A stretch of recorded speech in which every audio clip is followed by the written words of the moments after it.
Hello, ladies and gentlemen. Welcome to the Tapped Out Wrestling Podcast. I am Nick McDaniel, and as always, I'm joined by my buddy Myron.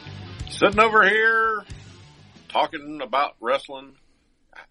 I guess that's what you wanted to hear. Talk about wrestling. How you doing today, folks? We're good, Myron. It's always good to hear from you, Myron. We love you. Oh, cool. Well, I love my fans. So what you got going on today, Nick? Well, you know, we're going to talk about wrestling because that's kind of what we do every Wednesday, right? We sit around and we talk about wrestling for about an hour or so. But we're going to start off our show, as you probably noticed the music coming in. We're going to talk about being friends, being pals, as we like to say around here in this parts of the area. Yes. Don't be a dick. Be a good pal. That's all I'm going to say. Because the big news coming out, obviously, is Colt Cabana is having to sue what most people would consider, we have thought for the longest time, was his best friend in the wrestling business, CM Punk, for legal fees. I don't know if CM Punk can have a friend. I think he has alienated everyone in his life, except his wife. I don't know about their relationship, and I don't typically comment on that kind of thing. But I know that he has isolated everyone that I know that's ever dealt with him in the business. And there's one thing, it's like, oh, well, you know, he does this, and this is art, and he does this, and it's a performance. I think the guy's just a dick. And there's nothing wrong with that. But people act like he is, you know, the second coming of Jesus Christ, and I just never saw that in him. Well, I mean, you know, because the funny part is we're not even getting into his wrestling part right now, which is normally what we do. And here's the crazy part. We normally don't even delve typically into people's personal lives and stuff like that. But obviously this one's a little close to home. Obviously, you know, there's an old joke, and it's kind of a behind the curtain scenes in ours. You know, we always tell people, like, oh, our group is, we call them the pals. We've all been friends since like middle school, high school. You don't stab each other in the back. You don't, you know, you do your friends dirty, and you keep a good set of, you know, the old Young Guns thing is you get yourself, you know, a few good pals and you got yourself a tribe. Well, okay. Well, this jackwagon, because now, I mean, I've always thought he was a little bit overrated as a wrestler, and just my opinion. I've always thought he was overrated. But now, as a friend, I mean, let's get into some of the details. You know, Colt Cabana is claiming that Punk told him when this whole lawsuit started a while back, basically, don't worry about it. You're 100% covered in the suit. Like, basically Punk saying, because everybody knows Punk had the money career. Colt's got the, you know, I'm an indie darling, you know, everybody loves him, you know, he had that career. Punk's first MMA match, he drew $750,000 for it. That's, you know, that's not a bad take. Yeah, but that's the whole thing. I mean, again, we were talking about it a little bit the other day, and it was, the suit was involved around something that Punk did on Colt's show.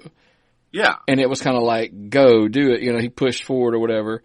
Punk says, basically leads Colt to believe he's got the lawyers, don't worry about it, he'll pay, it's not a big deal. Exactly. Colt saying they signed an agreement that they were going to use the same lawyers, and the bills were all going to be sent to Punk. So he didn't really have anything to worry about. He's just kind of along for the ride because he was the guy, you know, it was his show that they did, that this whole controversy went around. Yeah. So now Punk comes back and says, you owe him, you know, Punk says Cabana owes him money. He spent over $500,000.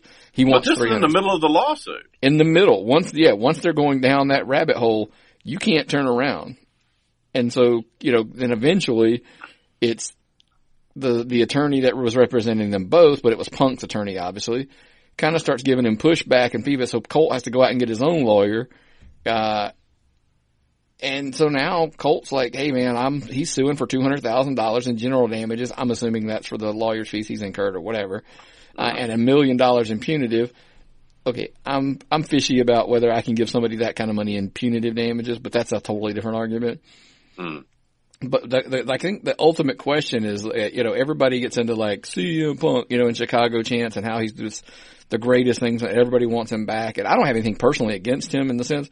I just think this is pretty crappy. If this went down the way Colt Cabana is saying it went down. Well, you know, this is part of something I think would feed into another story we've got where people want to see Vince McMahon get screwed over so hard that they'll root for any asshole.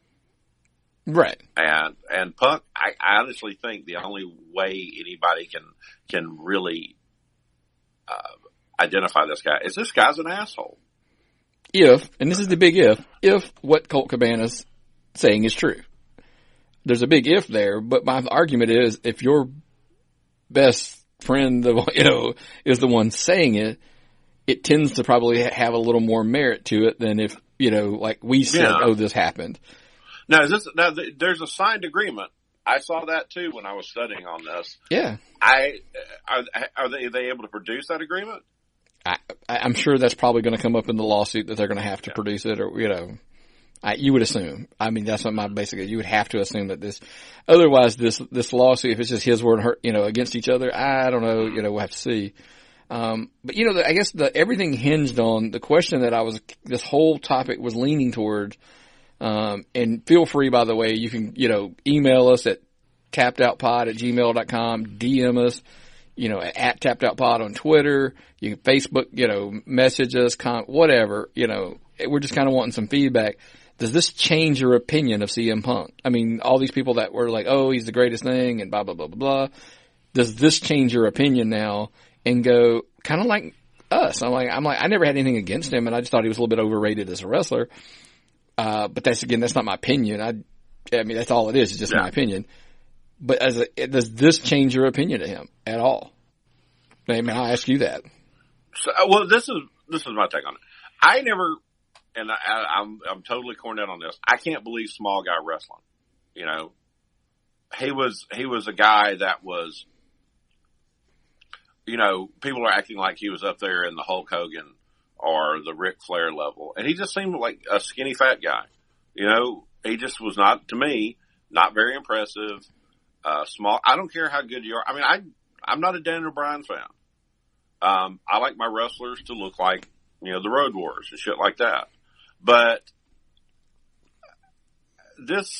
I kind of had the feeling he was like this.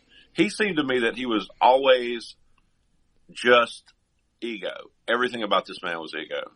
And that's why I had the feeling that when something like this happens, it wouldn't surprise me. You know what I mean? If you'd have said Mick Foley did this to somebody, I would be surprised. But to hear Punk screwed over his best friend doesn't surprise me. It's like the press he's already getting. Well, I mean, some people say, and this is not his personal appearance or anything like that, but if even the way, like the leaving the wrestling and everybody wanting him back and this, I don't know. It's kind of hard to say. I'm disappointed. I honestly didn't think this was that guy. You'd always heard things like he was loyal to his friends. He was, loyal to his hometown and he was down to earth and he saved his money and all that kind of stuff. I mean, but this just doesn't come around to that at all, in my opinion. But it does. It's again, me saying that I thought he was overrated doesn't mean the running joke in our group is overrated doesn't mean you're not good. Yeah. I just didn't think he was like people talking about, he's one of the greatest of all times. I totally disagree with that. But luckily, wrestling's subjective, and that's just my opinion. So I'm not saying they're wrong. I'm just saying, in my opinion, he was.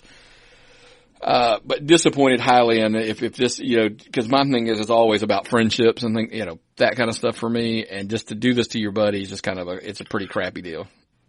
Well, I mean, you're the one that caused your buddy this problem in the first place that he's getting sued over. Covering the expenses, I don't think is an unreasonable request. I mean, no, especially if they, like you said, if they did have the written agreement, like they signed an agreement saying that that's what would happen. Yeah. Isn't that pretty much a done deal? I mean, I don't even know how this is a conversation after that. Well, say, we bring a guest on the show and the guest says something that gets us sued. Well, we've been cease and desisted before, on one of our other shows, not this show. We would have a liability policy to cover this, right?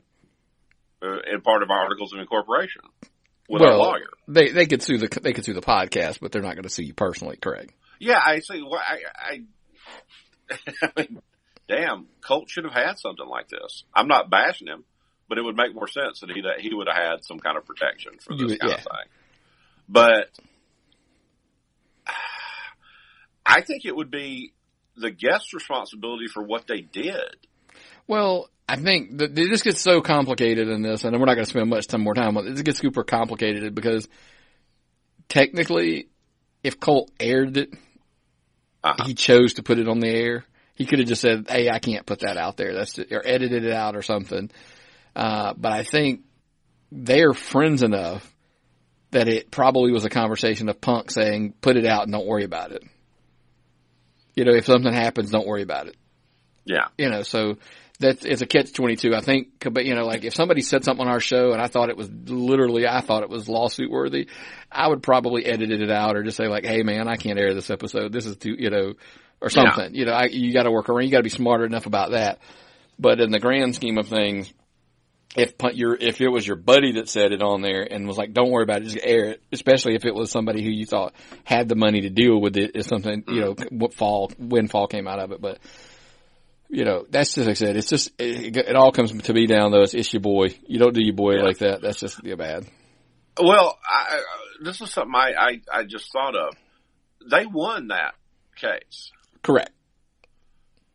Who wound up, did the plaintiff have to wind up paying their legal fees?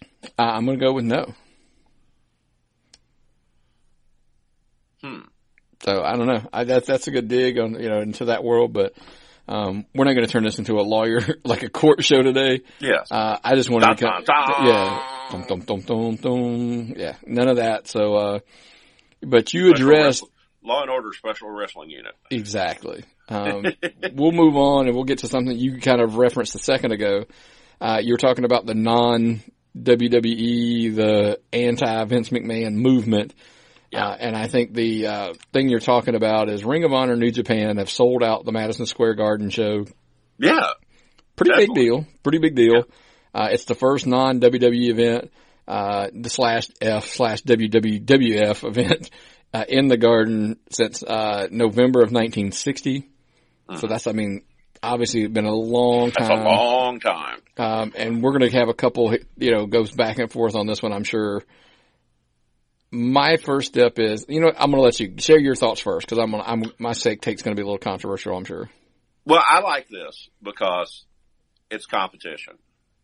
I like the fact that basically their fan club were the only people that could buy tickets for 2 days, and their fan club bought 12,000 out of 15,000 seats. And the minute they turned it over to the general public, they sold the rest of it. That's great. That shows that people are brand loyal. People like what they're seeing. People love wrestling. I think it's great after this and All In that you've got Ring of Honor and New Japan shows that are drawing. And people are basically, the fans were challenged to show their love and their devotion to Ring of Honor, and they came out big time. And I think it's a great thing. I'm very impressed. I think it's a huge feat that they did it. But here's the but. This is where my opinion is going to probably not be so popular, but I think I'm right. For one, it's like, oh my God, they sold 10,000 or 15,000. Okay. But we knock, the WWE doesn't think it's a huge deal to sell out the Garden. No. It's expected when they do a big show. Number two is one of the things we talked about was in the world of pro wrestling right now, there are less fans watching, but the fans that are watching are willing to pay a whole lot more because they're so diehard that they're willing to per person that they're willing to travel. Think about it. This is for a second. This is WWE. This is this is New Japan. It's Ring of Honor. It's anything. Fans are willing to go destination weekends, WrestleMania, for those kind of things. Now, obviously with All In, and obviously with this show, your Ring of Honor, your diehard. If it was 12,000 people who have Honor Club that ate up the first 3 days or first 2 days tickets. It proves your point that the diehards are willing to pay everything, and maybe it is anti-Vince McMahon, and maybe it's whatever, which we'll get into in a second. But it's a show, months out, and it's one show. Mm-hmm. So kudos that they did it. I think it's great for wrestling. but everybody's talking about, oh my God, they can sell out the Garden. Okay, do it. Do Madison Square Garden this month. Do Chicago, a big arena next month. If you do it 12 months out of the year, 12 events once a month, I'll start to get more impressed by it. Now, I'm happy for them because it is a smaller company, and that's what I, think we got to be careful of is that All In is in September. This show's April of next year? Yeah. So if you're telling me once every 6 months you can sell out a 10 to 15,000 seat arena, I mean, kudos that you can sell a 10 or 15. I mean, don't get me wrong. I'm not knocking that. It's just I think some people are kind of stuck between how great the feat really is. But again, I'm impressed. It's a total contradiction of what I'm saying, and I get it, but I can't say it any other way than that. Vince McMahon and everybody's like, oh, attendance is down. Tonight the Smackdown show only drew 6,000 or 7,000. They're doing it 5 nights a week. Yeah. Yeah. And they run all shows you never even hear about. Dude, they were in Gainesville, Georgia recently. Right up the road from us. I didn't even know they were there. I knew it's crazy. I mean, they will, and everybody's like, oh, Tonight Show only drew 4,000. Okay, but they knew it was only going to draw, they'd run that building for a reason, and lots of nights they'll run it while Raw's on. SmackDown's running the house show while Raw's on, and vice versa. Raw's running the house show while SmackDown's on. See, I never even knew they did that till recently. Because it didn't make any sense. But apparently they're able to do it. Crew's got to be doing something. They're not going to be sitting at home while the other ones are working. I mean, so there's all that. But again, I'm really a fan of Ring of Honor, New Japan Wrestling. That's not my point. It's just, oh my God, they sold out in minutes. Okay. I mean, it's a big, huge deal. I mean, but it's going to lead me into kind of my next point here. We'll segue into All In because they're kind of tied together. The big news this week was All In came out and said, oh, Pentagon is wrestling Kenny Omega in the semi-main. Mm-hmm. So the card's getting pretty much, that's it. I think that's the last of the card. And kind of the funny part was this week, just kind of on a sidebar, somebody asked, well, if it's the semi-main, what's the main event? And Nick Jackson says, oh, it's the 6-man, which is the Bucks and Ibushi versus Mysterio, Phoenix, and Bandito. I'm clearly thinking he's kidding because it's got to be Cody and Aldis, right? Is the other main, semi-main? Yeah, I would think so. But the funny thing is that I had the same argument with somebody else about All In. One of our Patreon members, Littman, Nathan, put up on the other day, and I kind of agreed with him, and it's not a popular opinion again. People are paying like $250, $300 to get tickets to All In. To me, again, I'm super impressed at what Cody and the Bucks did. To me, this is more impressive than what New Japan and Ring of Honor have done at the Garden. So much love and big, props to Cody and the Bucks for pulling this off. But there's no way I'd pay $250 or $300 to see this card. No, I agree with you on that. If I had access to this card, and this card was in well, hold on. Now, Ring of Honor ran here in Atlanta, and they typically run $50 and $80 for seats to that show, depending on where you want to sit at. Yep. I typically wouldn't pay that for a Ring of Honor show, but for this show, I'd give $100 for a ticket to the show. I wouldn't give $200. Right. I mean, to me, and it was again.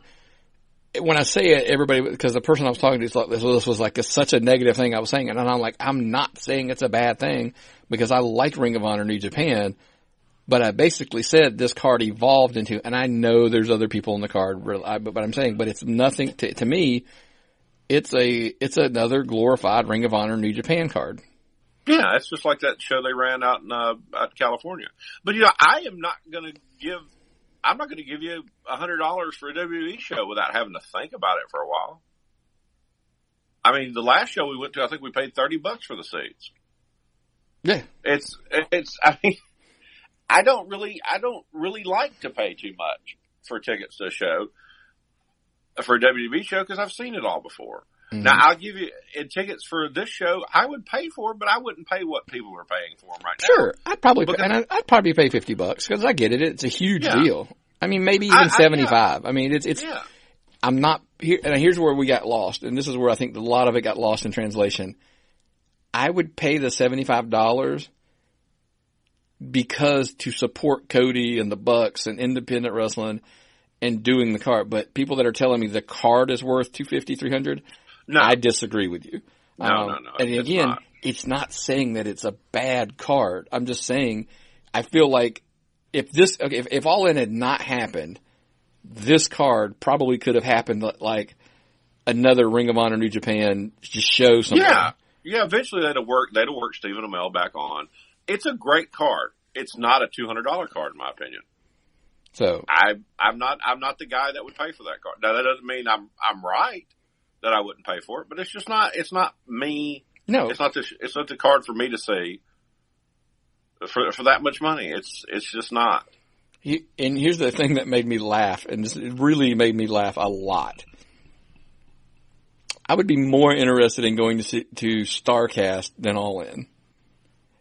And think about this: we're going to probably go in together and watch this card on the Fight app. Which, by the way, you can find the link is on it's on our Twitter page, it's on our Facebook page. Yeah, that's on a our great website. opportunity to see this card. Have it on streaming. Yeah. Go and do this, folks. I'm like I said, I don't want to discount this card. I think it's a phenomenal card. It's just not the card that I'm going to pay that much money for. But then it would have to be a huge stack WWE card for me to pay that much money for. And still would seat. think about it. And you'd still have to think about it, right? Yeah. So for me, I'm like, pay your $99.99, get the StarCast weekend bundle, get the $20 Fight app credit, and then go in and sign up for All In. Get $20 off of All In. Boom, you can have the whole package. You'll own it, so you can watch it anytime you want. There's no worry about, you can watch it on demand later, blah, blah, blah. Same thing for StarCast. You could watch it live. You can watch it as, over the weekend. You can binge watch it. So my personal opinion, and that's kind of what I was saying, is everybody took for what I was trying to say is this huge negative. And I was like, no, I just don't think the card is worth $250 to $300 per ticket. I think the event is worth a higher amount than normal that I would pay. But yet I would be more willing to drop money on StarCast than I would All In, with no disrespect and with much love and many props to the guys running All In, Cody and the Bucks. So it's kind of a twist of it. Everybody was, I think it's kind of a hard thing. That's just my opinion. And that's, fortunately that's it, right? Yep. So, let's move on and we're going to jump Well, hold on. Let's take a quick break. Cause on the 22nd of next month, Superstars of Wrestling, the Bucks are going to be here in Georgia. Yeah. They're going to be in Rome, Georgia. So after All In. 22nd. Yes. This is where I'm going to go meet the Bucks at. This is a show I'm going to attend. I'm going to have to make some exceptions at work to get me out of work to go to this day. I might have to sell my soul. But this is a chance to meet probably one of the biggest group of wrestlers ever in Georgia, like this, like at a special, tribute show. Look at the guys on the card, man. We went over this, last week on the show, and this is something, if you're in Georgia, or if you're in Alabama, Tennessee, all over the Southeast, you need to get out and see this show. It's a who's who of wrestling, all the way back from some guys in the WWE Hall of Fame to your Young Bucks. People are out there on the circuit these days. I don't know how they were able to get this many people into one place. I think it's great. Well, it's all because of the magic of Frankie Parrish, right? That's what we're going to Well, that guy is AJ Styles, his former tag team partner, WCW. He's been all over the place. And he's a great guy. If you ever get a chance to meet him, he's a great guy. And one of the best family guys and dads in the world. Let's go with that too. I'm sure he'll appreciate that more than anything. Okay, it starts at 1:00. 1:00 to 5 p.m. Fan Fest. That's 4 hours with your wrestlers. Okay? You never know. You might see Tony Schiavone there because Francine's going to be there.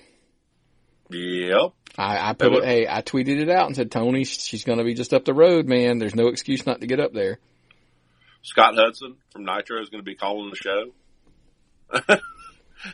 You got Daphne, you got Jillian Hall, Karen Jarrett, Francine, Tom Pritchard, James Storm, Sandman, Booker T, Jeff Jarrett, Nikita Koloff, Mean Gene Okerlund, Ronnie Garvin, Demolition. You get to see those guys before they die because wrestlers are dropping like flies these days. It's Hall of Famers left and right, man. Yeah, man. This is where I would go. Now, you go to the Forum River Center's website. Forum River Center is the name of the place. ForumRiverCenter.com. And look on the events and go to the Superstars of Wrestling. You can purchase your tickets there. This is a good deal, folks. So check that out. Yep. That's September 22nd, Rome, Georgia. Yep. Superstars of Wrestling Fan Fest. Check them out on Facebook.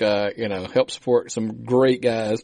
Like I said, friend of the show, Frankie Paris, man, he's putting on a hell of a show up there, and we'll be there for sure, checking it out. So come up and join us as well. But man, I'm going to change. You dropped the name, so I'm kind of going to jump out of the format here a little bit and throw you for a loop. You brought up Jeff Jarrett. We've already talked about some lawsuits, so hell, let's go ahead and throw in the next one this week that we're going to talk about. Apparently, Jeff Jarrett is suing Anthem Sports. Yeah. What's up with this, man? Why we got lawsuits left and right this week? Well, see, this was the weirdest thing to happen in wrestling in a long time, the way I saw it. Because all of a sudden, Anthem buys out TNA or whatever you want to call it. And then the next week it becomes Global Force. And then the Jeff Jarrett thing happens and it becomes, because it goes back to Impact. So it's like they changed the name repeatedly. They called it Global Force. They called it this. They called it that. And they didn't have this. And from what I've read about this lawsuit, they never got the details fixed and done on this whole merger deal. But then Anthem went ahead to start selling the Impact show that Jeff Jarrett did for them, the Amped show, on their website as part of their property. And I don't think there was, from what I've read, there never was any agreement to do that. It was one of those, they had verbal agreements and they just never got to fruition of working out all the details. And then of course we all know Jeff's unfortunate. He was on leave, had his issues, went to rehab. Well, see, this is a tough situation. Okay, well, we're going to sign this deal, but then you go to rehab, or then you can't make it because you have a drinking problem. I don't know. I don't know how that works out. Well, they let him go. They fired him while he was gone, while he was on his leave of absence. So the detail, I guess the technicalities, the details, and maybe all the papers aren't signed. So technically, Jeff Jarrett is saying he owns the AMP trademark, which they tagged onto a 4-part series of a pay-per-views or whatever they did. Yeah. And of course the issue is they've been airing them on the Global Wrestling Network, and Jarrett says he owns it. They need to take it down and they need to pay him for the damages because that's part of the product that they're selling as a selling point for the network. Mm-hmm. So again, kind of complicated. But the sad part is I don't think you can really make an opinion on it because we don't know the legalities of what was signed, what wasn't signed, what was agreed upon. And, it's complicated, but lawsuits typically are. This situation is stickier than a Randy Orton handshake.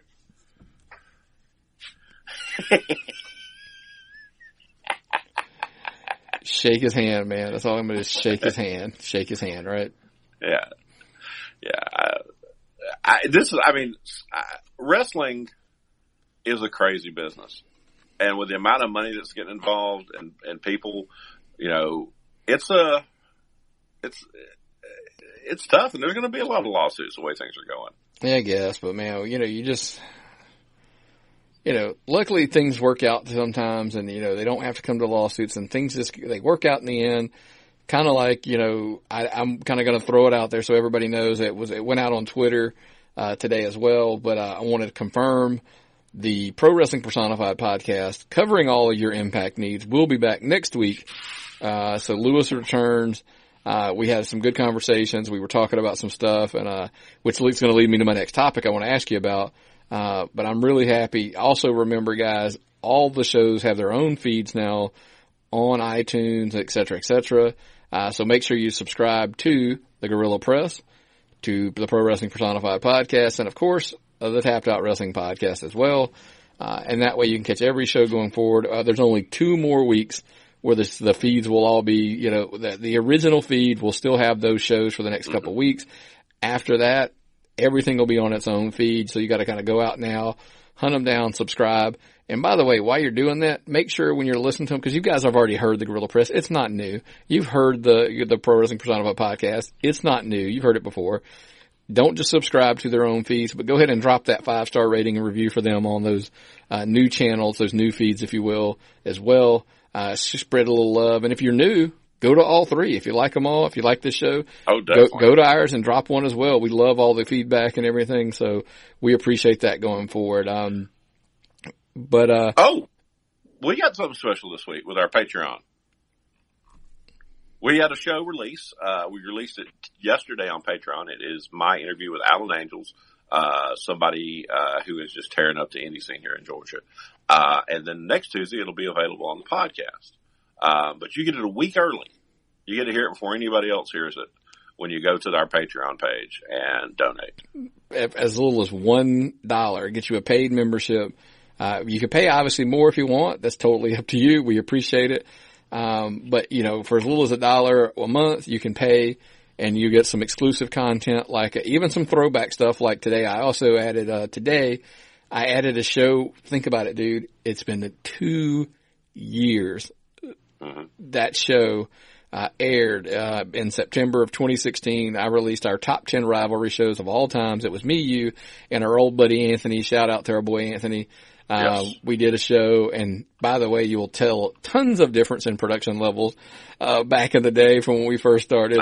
It's not our proudest show of all time. I think the content's really good. The intro sucks. The exit sucks, but, sometimes something is just so good. It's worth it.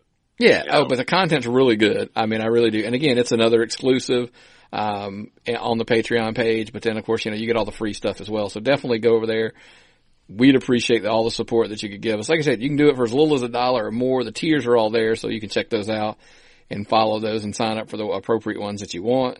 But let's, like I said, I was talking about me and Lewis. We were having this conversation, and one of the things we talked about that he wasn't real thrilled with, and I'm sure he may bring it up on this next week's coming up episode, but he wasn't real happy that Impact kind of spoiled their own tapings. They announced Tessa Blanchard won the Knockouts title. And I'm like, he's kind of got a point. It's one thing that when other people spoil it, but when the promotions themselves spoil it. That's an odd one. That is a definite odd one. I don't know why they did that. I can't see a point as to why they would spoil their own stuff. Now, we all know it's recorded. That's not a big thing. That's not something secret. Everyone knows that. Yeah. But why unless they're going to do that thing, that'll put butts in the seats. Well, maybe they think it's going to draw eyes to the product. People want to see it happen. People want to see it. It make people see her win, and she's a big deal. She's a pretty solid deal. So it may draw eyes. That'd be great. Well, let me tell you what. I'm going to go ahead and ask you, because there's another thing that I think will draw eyes to their product. Mm-hmm. Man, the Chris Jericho, to Impact rumors just will not die. They will not go away. And for one reason, that's because Chris Jericho himself is throwing gasoline on the fire constantly. This week on Twitter, there was someone on there that made kind of the comment that he did make this comment on his podcast. I personally heard it myself. Basically saying he never really wanted to wrestle in the United States other than for the WWE. Like, it was kind of like a thing that he wouldn't do that to Vince or whatever. So this Twitter follower puts it out and makes that comment, and he, of all people, Chris Jericho, responds, not necessarily. Like, not saying that Impact, is not going to happen. For one, I'm going to ask you this in layers. One, do you think he'll ever come? Two, what are your thoughts if he comes? And then there's a kind of a rumor out there that Chris Jericho may be doing this to help his buddies out, Don Callis and Scott D'Amore, that this could get them a better TV deal. Either a better deal with Pop, or It could be more of a, we might could get on a better network if we had a name like Chris Jericho on on the show. Yes. I don't think they can get a better deal with Pop. I don't think Pop has the money to give them the deal they deserve. They're basically just sharing commercial money right now, which I don't know how much money that could draw. But you've got this opportunity to bring in this big name, and he may tease. I think he has the potential to do stuff for his friends that would draw attention to get them on a more mainstream cable network. This would be great. He's money. Jericho's money. Everywhere he goes, it draws attention. This would be perfect. I can't go on about how much this would be affect Impact Wrestling, and it's not going to hurt Vince McMahon one bit. Okay, because it's the main people he will be drawing are WWE fans. Just because they're watching different wrestling and more wrestling doesn't mean it hurts wrestling in the first place. We can all get along and we can all watch more wrestling, and we don't have to pick one kind of wrestling and say everything else sucks, because it doesn't. And you want to know the big plus of this? What's that? Impact's on Thursday. Exactly. It's not even competing. It's not even competing with NXT. That's my point. This doesn't even compete whatsoever. So anybody who, if it was still, because I remember at one point they were running on Mondays, or they were up against. Yeah, okay, I could see Vince being a little pissy about it. I'm not saying he's going to be happy about it by any stretch of the imagination if he shows up. But I guarantee there's probably a conversation that happens, and and he's kind of like, look, it's just, I want to help some buddies out. I think it's a good deal. And think about it even more so when he comes back. It's not if, it's when he comes back to WWE. It's even more buzz around it, because now they can play the angle of Vince is pissed, or whatever, or Triple H can be pissed, and because then you move into Triple H versus Jericho, because Triple H is pissed that he's went off and he's worked for these other companies, and now he's just coming back, kind of thing. And, yep. Or because God knows, think about all of the great promos that they've had in the past between Stephanie and Chris Jericho, and let him come back to Raw and let Stephanie be the one that's pissed at him. Oh yeah. You're talking, it's money all around. Yeah. So, I think it could be a huge boost for Impact. I think it's a great thing, especially heaven help them if they can get off, and I don't mean this in a bad way, but if they can get, I do. If they can get off Pop and get on a real channel. Yeah. Cause I had to download the Pop app to watch it. I don't get the Pop channel.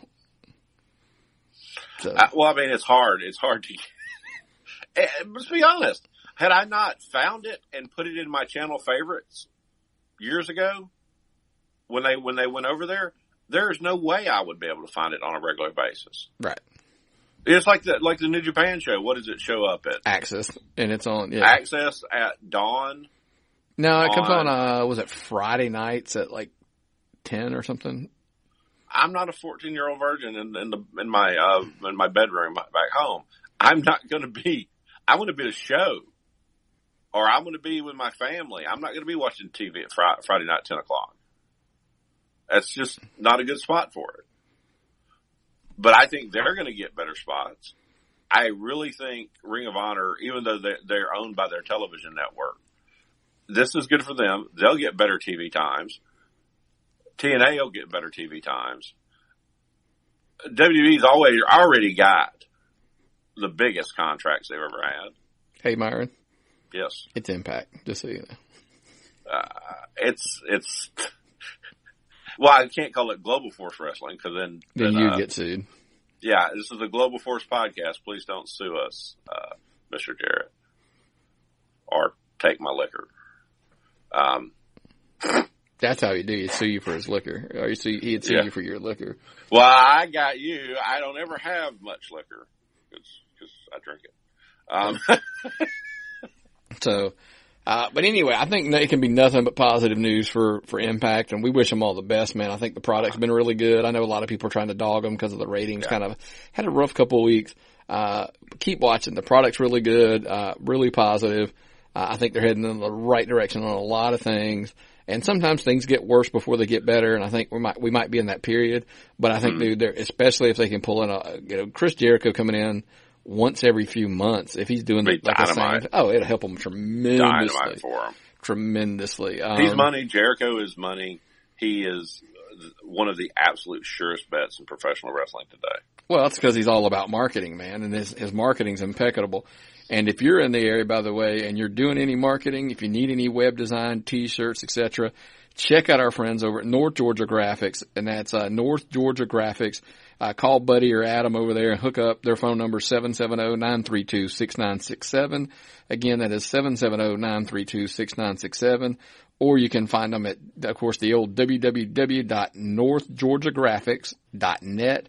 And that's nothing abbreviated, northgeorgiagraphics.net. Check them out. And again, tell them the guys over at the Tapped Out Wrestling Podcast sent you over. And again, ask for Adam or Buddy over at North Georgia Graphics. And last time. Oh, you ain't going to mess with these guys. No. You can't miss. No. Good stuff. Do some web stuff for you. Do some shirts. Their work is top notch. Yeah. Especially all these guys, all the boys in the business that are looking for good merch. They've got lots of options for you. They can do. Shirts. But, well, cups. I mean, koozies, cups, bracelets, blah, blah, blah. All that good stuff that you're talking about you want. Check them out again over at 770-932-6967 at North Georgia Graphics. And tell them we sent you over. But speaking of good promotion, man, some people are claiming it was a little bit of a PR move. Some people, I know it was out of necessity with the coach being gone this week.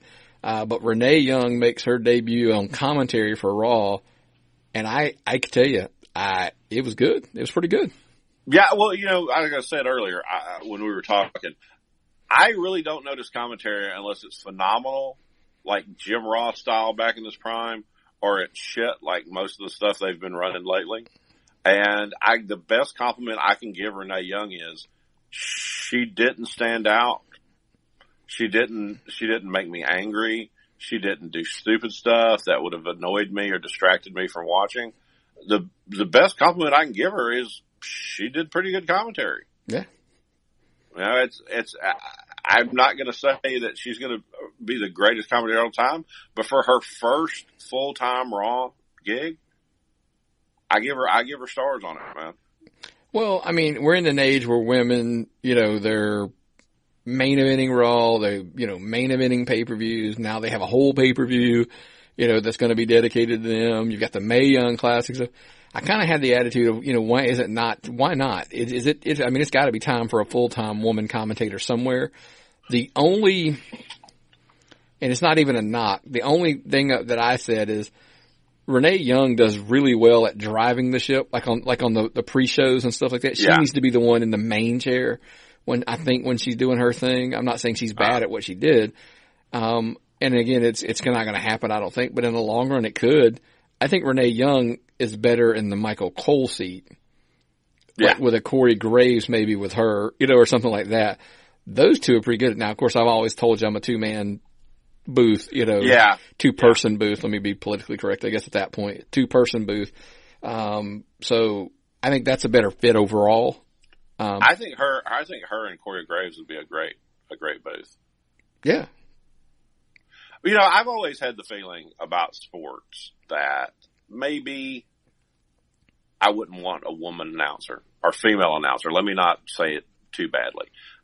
For like football, because women didn't play football or baseball. Now, I'm trying not to sound sexist, but I thought commentators on sports that people don't participate in, regardless of sex, I wouldn't want to see men doing softball commentary or gymnastics commentary or stuff like that. But women are participating in wrestling, and women are turning the wrestling world on its ear right now. So I think it's great that we've got some female commentators. It works. I think it works very well. And I look forward to seeing more of this. Because the guys are not really doing anything special, for lack of a better way to put it. Nothing standing out, per se, yeah. Mm-hmm. So, she did good. I mean, hopefully we see her again. Maybe she can get more of a prominent role in that whole thing. Because, like I said, women in wrestling is a huge, huge thing right now. I mean, for example, let's be honest with you. Every Monday night, there's a couple things I look forward to, and Ronda Rousey is freaking one of them every single week. Oh, yeah, definitely. And she's setting it on fire, man. She is absolutely setting it on fire. Yeah, I thought she looked good again this week on Raw. The promo she cut was pretty solid. So that's a couple weeks in a row. Her promos weren't horrible, right? Yeah. Everybody was dogging her on it. She's getting better. Mm-hmm. even involved in the match that Ember Moon with versus Alexa Bliss. She kind of gets involved in a little bit. And those arm throws, man, and we say it week in and week out. She's tossing Alicia Fox is selling like a champ for those throws, man. Yeah. Well, I know for a fact if she did that for me, she threw me like that, she would break my arm out of the socket. Yeah. Well, ask those big boys, those security guards she tossed around this week, right? I mean, I know a lot of those boys were local guys, the Lynch boys and some of the other guys that were involved. But man, she even tossed those guys around. So I was like, man, she's impressive. No matter what people want to say, seems to be like her only kryptonite that you could probably put around her is a bat. Apparently a bat got loose at Raw. So, and that kind of freaked her out a little bit. So, yeah, but kudos. She's, like I said, women wrestling, man, across the board, just top to bottom. I know that's been a big thing, for you. We were even talking a little bit about your big thing is not just Ronda Rousey, but Carmella. Carmella, like I said, if Ronda Rousey had not signed, this would have been Carmella's year in women's wrestling, start to finish. She has turned into a great heel. She cut a great promo on Becky and Charlotte. The two women's matches, even though I don't like triple threats, you look at the card for SummerSlam, you get Bliss and Rousey. That's great. I love that. And then you get a triple threat, Carmella, Becky, and Charlotte. We are at an age where the women's stuff is getting so good, it's outshining what the men are doing. Because it's really the only thing I'm interested in on that entire card is that. Yeah, 4 hours plus. I'm dreading it. Yeah, this is already that WrestleMania worry. Are we worried we're going to burn out? Before the show even is over. Yeah, I'm trying to figure out how I'm going to get through it without just giving up. So I might get up at certain matches like Corbin and Balor, which I could give less than two shits about. I think I'm probably just going to get up and go do other things. Well, I'll tell you, and move around. I'm going to give you a little teaser for tomorrow's episode. By the way, if you go to if you're a Patreon member to the Gorilla Press show, that show will be up now at noon today, and it'll be available to the public. You always get it a day early, by the way, if you're available or you're a member on Patreon. Tomorrow, there's going to be a huge thing. They're joined by Jay Lucky, one of the dorks, his significant other, easy for me to say. And they're going to talk about Finn Balor's crotch. So this kind of leads you into that's a teaser for tomorrow. Finn Balor's crotch. Yep. It's a topic of discussion. Only on the Tapped Out Wrestling Podcast Network. Yep. And check them out. The dorks are going to discuss that with Jay Lucky tomorrow on the Gorilla Press. So make sure you head that out check that out because I said head that out. It's funny. It was a slip, right? But we're talking about, you were talking about SummerSlam. Definitely check us out. We're probably going to cut a preview show separate because there's just no way we could cover the show you think is going to be long. If we tried to do a preview show, we couldn't tack it onto this because it would be way, way too long. But we were saying, these co-branded shows are so packed to the gills with matches that the show's already long. Plus, you don't even have people on the card like Asuka. Asuka, yes. Asuka, it was reported she was walking out on the WWE because you hadn't seen her on TV. So what could have happened? And it turns out that was the report that came out. The guy from, what was his name? Mike Johnson. It was erroneously reported. Yes, under his name, that she had walked out much like Neville had because she was going to miss a big pay-per-view and the payoff that comes from SummerSlam. So she had just decided to walk off. And that's false. They did not have much for her, so they just didn't work her. That's not a big deal because you've only got two women's matches on this huge 4-hour card, and it's all their championship matches, and she wasn't in a championship program. Will she be back? She'll probably be back on the next big show. There's a lot of talent, okay? There's a lot of talent. And there's a all women's pay-per-view coming up that they're going to need people for. So I'm glad to hear she did not walk out. And it's just a booking thing. It'll be back.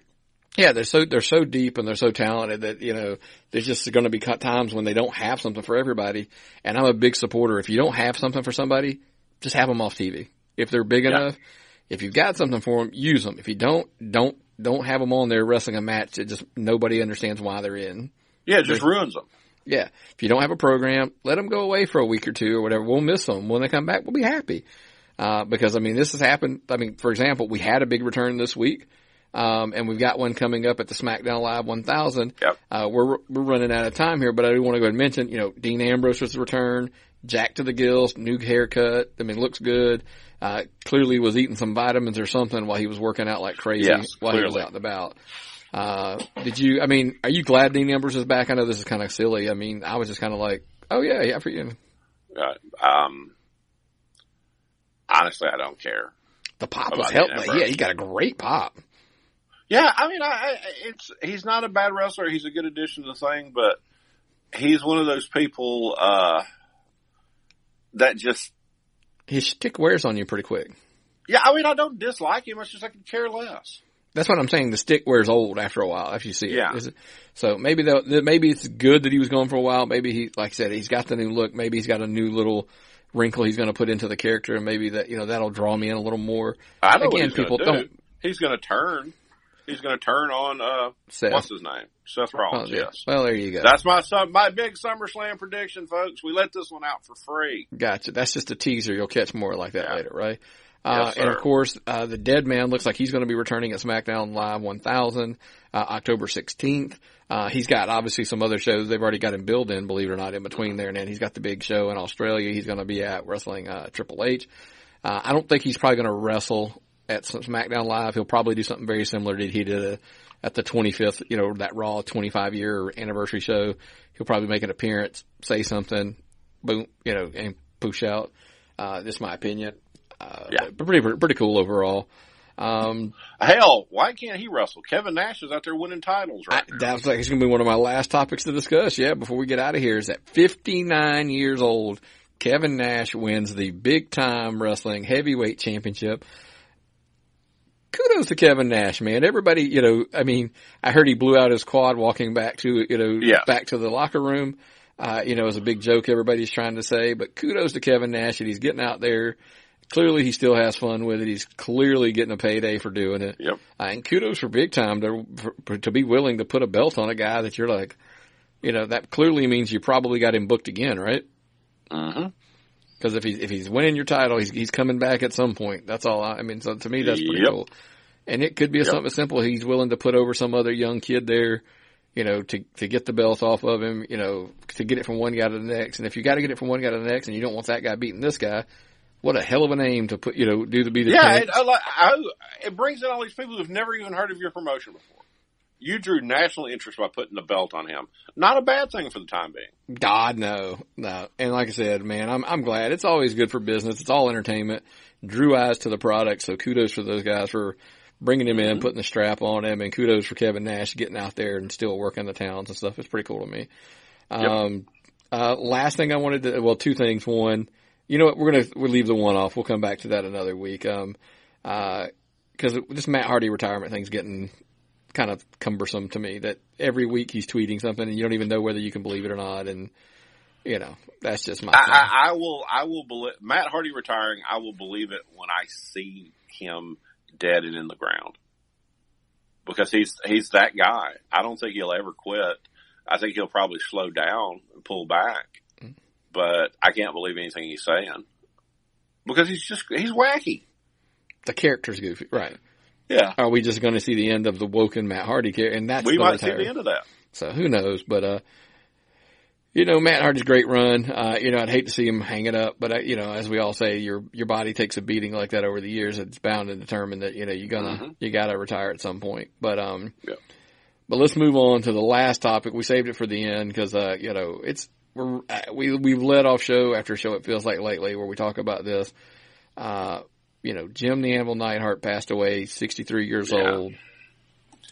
Wrestler after wrestler, man, this is happening. And what's really sucks at this point is we're starting to get to the age that these were like guys that we watched as kids, and they're starting to die off, and it's kind of tough.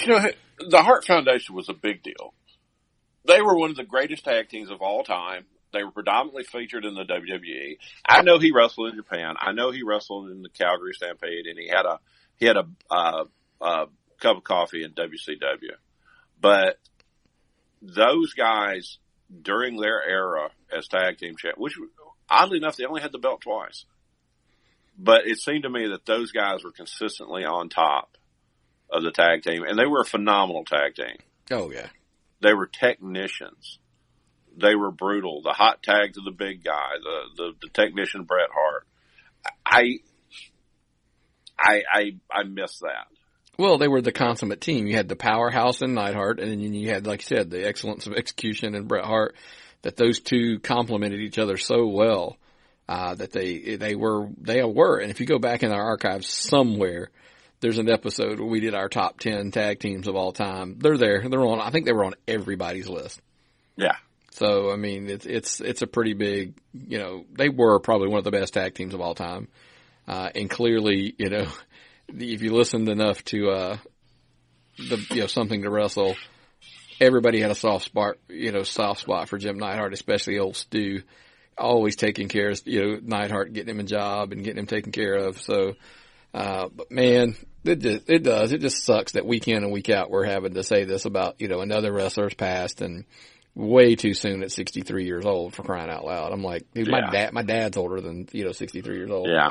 Yeah. Apparently he had Alzheimer's and there was a fall involved, and that's just sad. Something about he had so seizures. sad. He had seizures, and there was meds he was on for those, or something like that. I think is what I read, or something. But well, they got to look at that concussion stuff, man. You can't be too careful. You really can't. So, hate to end it on that note, but I didn't want to start off the week on that note either. So, we gonna just kind of say, well, if you got anything else, man, before we get out of here? Nah, just gonna tap out.